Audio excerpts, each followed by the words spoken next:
Okay, good day everyone. Our topic for today will be about preliminary investigation, the inquest proceedings, and the bail. Okay, so ang preliminary investigation, ito yung proceeding na ginagawa para malaman kung meron bang ground, kung may sufficient evidence ba para masabi na yung crime ay nangyari, and the respondent is probably guilty, and then he should be held for trial. So, ang preliminary investigation, ginagawa siya after natin makapag-file ng complaint sa fiscal.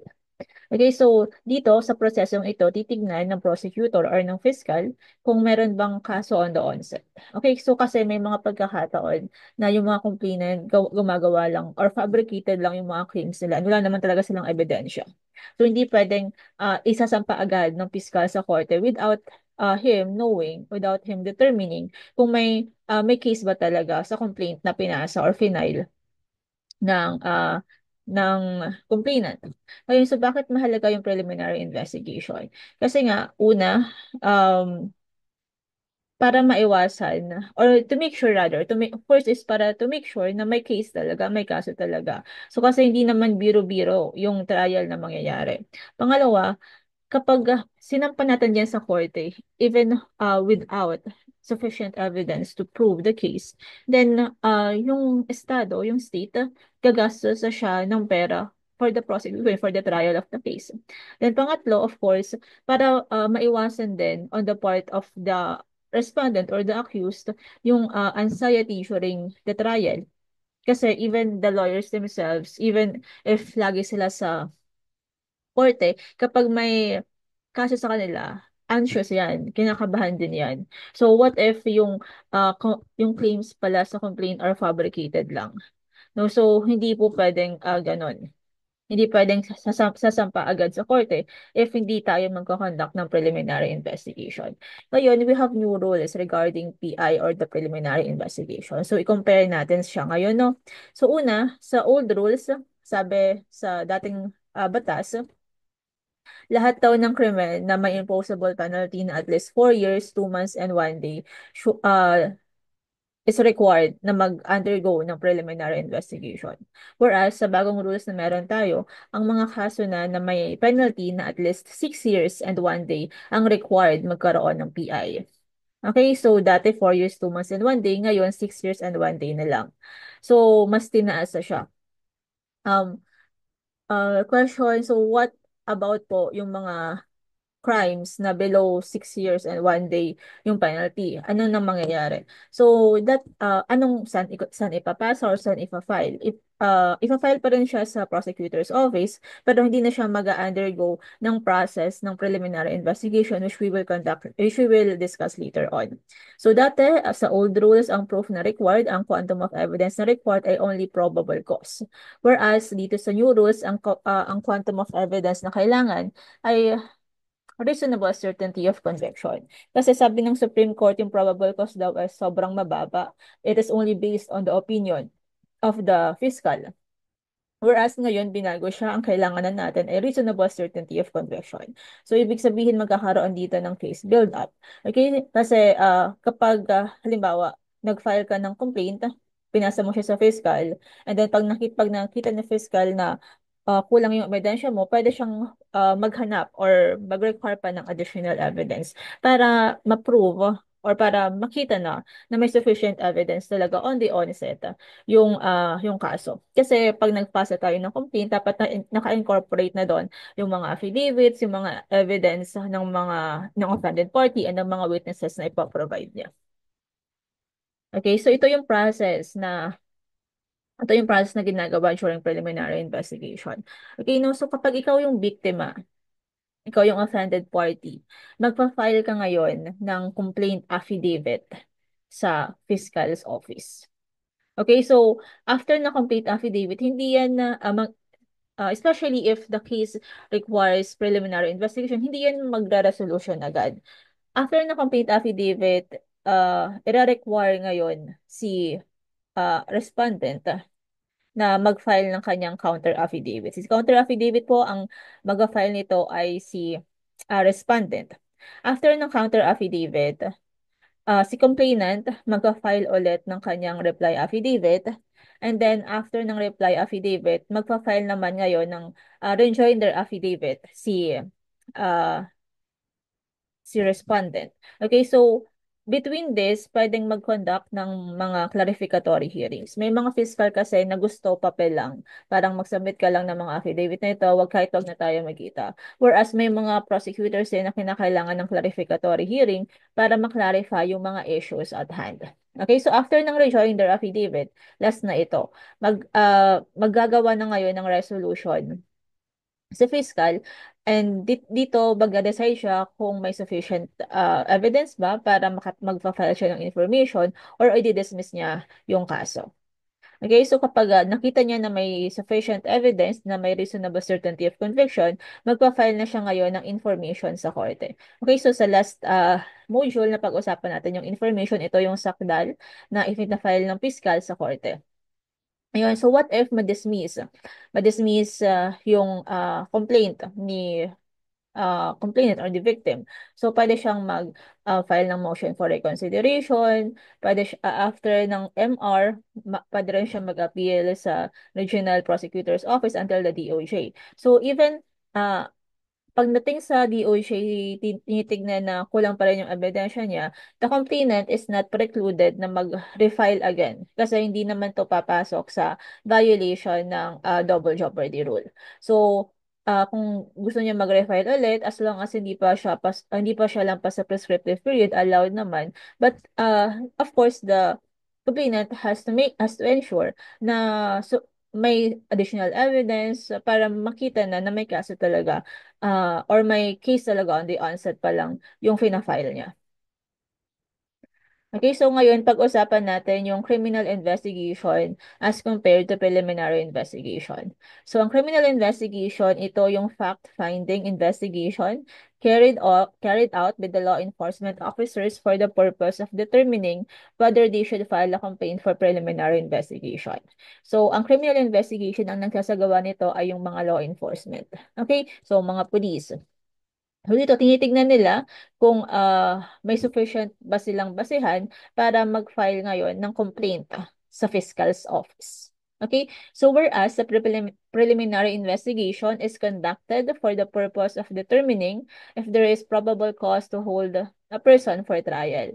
Whereas po sa preliminary investigation, ang nagko-conduct nito ay yung fiscal or yung prosecutor.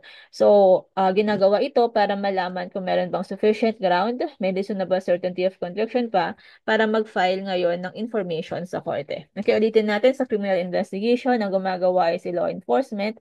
Sa preliminary investigation, ang gumagawa ay si fiscal. Sa CI, ang ginagawa dito para malaman kung may basihan ba para mag-file yung law enforcement ng complaint sa fiscal's office.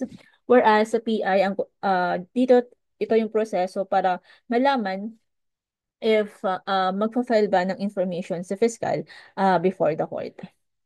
Okay? So, when is it required? Kailan required yung preliminary investigation? So, to reiterate lang din ulit, yung PI pwedeng before the arrest or after the arrest.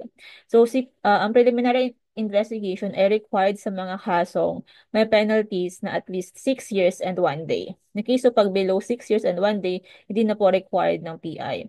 Ngayon, for those accused or respondents who were caught in the act. 'Di ba? Pwede rin sila mag-request ng preliminary investigation. Kasi ibig sabihin dito, yung preliminary investigation was conducted after the arrest.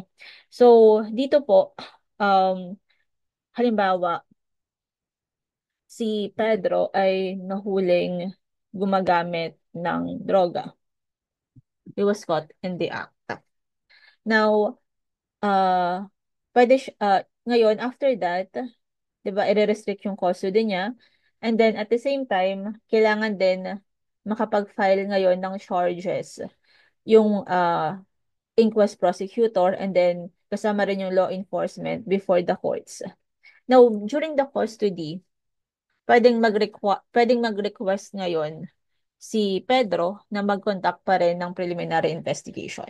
But preliminary investigation may take a while. Okay, so kapag nag-request siya ng PI, kailangan niyang pumirma ng waiver for the prosecution ng Article 125 ng Revised Penal Code. So, ang Article 125 ng RPC, sinasabi dito na within this particular time frame, kinakailangan na makapag-file ng charges. Kasi otherwise, kapag hindi ka nakapag-file ng kaso sa korte, kailangan mong i-release yung taong nahuli mo. Kasi ikaw naman ngayon yung ma-filean ng kasong kriminal before the courts. Okay, ngayon kapag nag-request si accused ng preliminary investigation, kailangan niyang i-waive yung pag-prosecute ng Article 125. Ibig sabihin, even if magtagal siya doon sa custody area, hindi siya magpa-file ng kaso.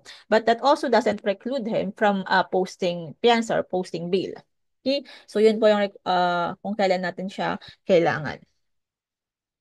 So, ang preliminary investigation ba is a fundamental right? Hindi po siya fundamental right, hindi po siya makikita sa Constitution. Okay, it is only a statutory right. It is not part of the due process. Okay. So, ngayon, ano ba yung mangyayari kapag, halimbawa, nag-file si fiscal ng information sa korte, even if hindi siya even if walang nangyaring preliminary investigation. Ito po ay isang irregularity lamang. Hindi po ito automatic that will cause the dismissal of the case. Ang mangyayari dito, si judge ay ire-remand lang yung kaso sa prosecutor. Ibig sabihin, ibababa niya lang ulit yung kaso sa fiscal and ordering the fiscal na mag-conduct ngayon ng preliminary investigation. Okay, okay, let's talk about the inquest. So, ang inquest po ay isang procedure to determine whether the individual arrested without warrant will be released on account of a dismissal of charges released for further preliminary investigation proceedings or charged in court. So, ang inquest proceedings, ginagawa lamang siya kapag ang isang tao ay nahuli without warrant of arrest. Okay, so dito tinitignan kung una, valid ba yung valid ba yung paghuli sa kanya, at pangalawa, if ano yung kasong ifa-file doon sa taong naaresto. Okay, so ito yon. Inquest is conducted as follows. The fiscal determines the validity of the arrest. Titignan ng fiscal based on the statements ng police officers and also the person arrested kung valid ba yung pag-aresto doon sa taong yon. Pangalawa, the fiscal will determine the existence of prima facie evidence based on the statements of the complainant, the arresting officer, and the witnesses. Also, the fiscal will either dismiss the complaint and orders the immediate release of the accused or prepares and files an information. Ngayon, kapag nakita ni fiscal na hindi valid yung pag-aresto doon sa tao, kinakailangan nilang uh, pakawalan or i-release yung tao in custody, nasa custody nila. Or kung sa tingin naman niya, valid yung pag-arrest and then may crime talagang ginawa yung taong yon, magpe-prepare ngayon ng information ng inquest prosecutor na ifa-file niya doon sa korte. So, ito yung proseso. Ito yung proseso ng inquest proceedings. So, ulitin natin, ng inquest proceedings ay ginagawa lamang during a warrantless arrest. So, ibig sabihin, kapag may warrant of arrest tayo, hindi po tayo magkakaroon ng inquest. Rather, ang gagawin ay preliminary investigation. So, after the arrest, tatanungin ng prosecutor ang taong na-arresto kung gusto niya bang sumailalim sa preliminary investigation. Okay, so kung sang-ayon siya doon, mag-waiver siya. Yun yung sinasabi natin kanina. Pipirma siya ng waiver ng Article 125 ng Revised Penal Code. So, dito kasi sa Article 125, pinaparusahan yung mga law enforcement officers kapag hindi nila final hindi sila nag-file ng charges within a specific time frame. So, kung hindi naman siya sang-ayon sa preliminary investigation, itutuloy ngayon ang inquest. Okay, so ito yung determine kung valid ba yung arrest and kung ano yung charges na ipa-file sa kanya. So sa loob ng 5 araw mula sa kung kailan nalaman ang pagpasa ng complaint or information, pwede pa rin siyang humingi ng preliminary investigation. So ito yung time frame na um, sinasabi natin kanina.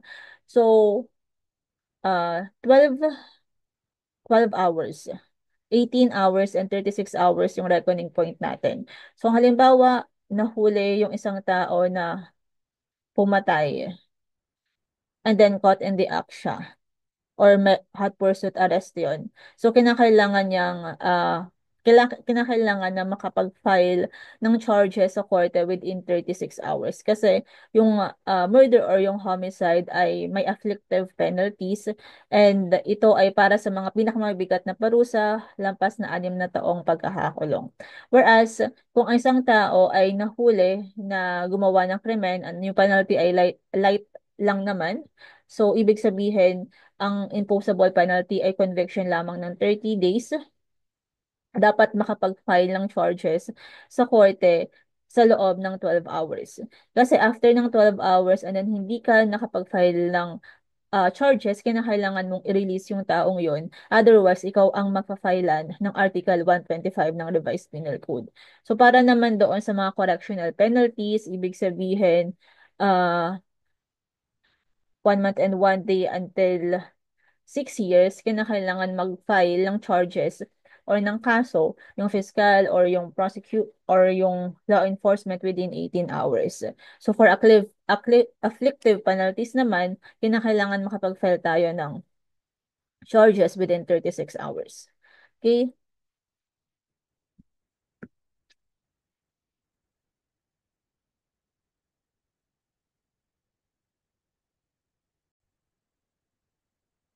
Okay, so ngayon, pag-usapan naman natin yung tungkol sa bail or sa piyansa. So ang bail po ay isang security na ibinabayad natin sa hukuman para sa pansamantalang liberty or pansamantalang makalaya yung akusado na nakakulong at upang matiyak para ma-ensure na haharap siya sa korte kapag inutos ito ng hukuman. Okay, so ito yung binabayad natin sa korte although may iba't ibang forms ng bail para sa temporary liberty ng akusado. So, halimbawa ngayon, um, nagbayad ka ng bail. So, nasa wala ka sa custody ng wala ka sa custody ng BJMP or ng isang public authority.